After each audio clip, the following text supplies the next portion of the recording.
Le monde de l'évasion, Michael Green. Libère-toi donc, ne te laisse pas capter, ferme les yeux et bouge-toi les oreilles. La vie n'a pas de sens, le monde n'est qu'une duperie et la société une pourriture. Réfugie-toi dans ton travail, ta famille, ton argent. Enrichis tes connaissances. Ou préfères-tu les joies du sexe, de la drogue, les sages de l'Orient? Et pourquoi ne pas s'évader dans la religion?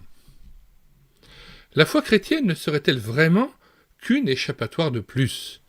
Le livre de Michael Green pose sans détour la question. Il reprend les faits de l'indéniable historicité de Jésus, le Christ.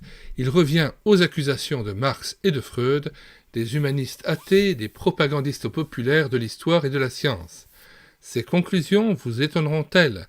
Les fuyards, dit-il, sont ceux qui ferment les yeux à l'évidence des faits. Ouvrage de 1968, publié en français en 1973. Michael Green, 1930-2019, était un théologien britannique, un prêtre anglican, un apologiste chrétien et l'auteur de plus de 60 livres. Nous mettons dans les commentaires de cette vidéo non seulement le lien de téléchargement de cet ouvrage sur mediathèquechrétienne.fr, site que nous avons créé pour assurer la réédition numérique des ouvrages chrétiens épuisés et non réédités. Nous vous invitons donc à vous rendre sur mediathèquechrétienne.fr et à regarder les centaines d'ouvrages que nous avons numérisés pour vous et votre édification. Nous mettons en plus dans les commentaires de la vidéo le plan de cet ouvrage. Nous lisons la première partie de cet ouvrage, les 2 pages 5 et 6 qui montrent le projet précisément de Michael Green pour cet ouvrage. Le monde de l'évasion. Le titre de ce livre me fut suggéré par une série de conférences données à l'université de Cambridge en 1967 sous ce même titre par le professeur Edmund Leach. Il y soulignait le fait évident que notre monde moderne semble échapper volontairement au contrôle des plus hautes compétences scientifiques ou politiques. J'ai repris ce titre pour souligner un autre trait, à mon sens tout aussi grave, de notre société contemporaine. Elle fuit les responsabilités.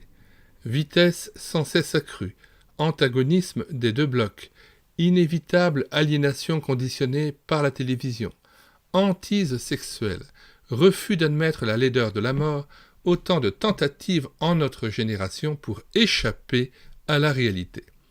En revanche, beaucoup estiment que le mirage le plus décevant aujourd'hui, c'est la religion. La foi chrétienne, même si l'on ne peut plus guère l'accuser de vouloir s'assurer une bonne place au ciel après la mort, les églises aujourd'hui hésitent tellement à parler clairement de la mort et de l'au-delà, la foi chrétienne apparaît à beaucoup comme une échappatoire, une fuite loin des réalités.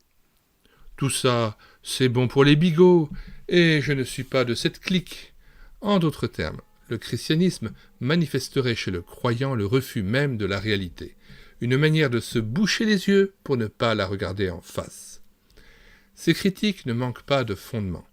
Nous vivons en un monde qui se bouche les yeux. Mais les chrétiens le font-ils beaucoup plus que d'autres?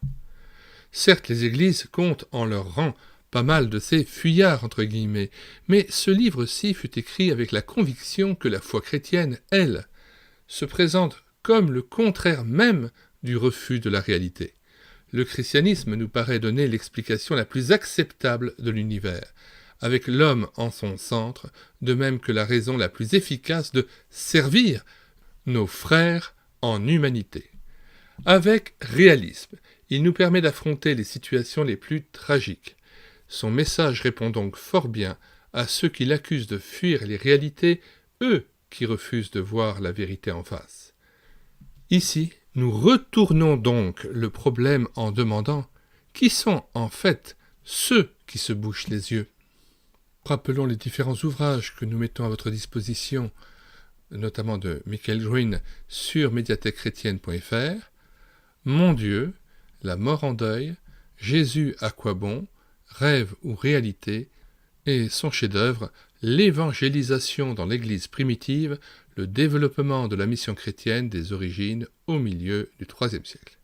Nous vous disons au revoir et à bientôt.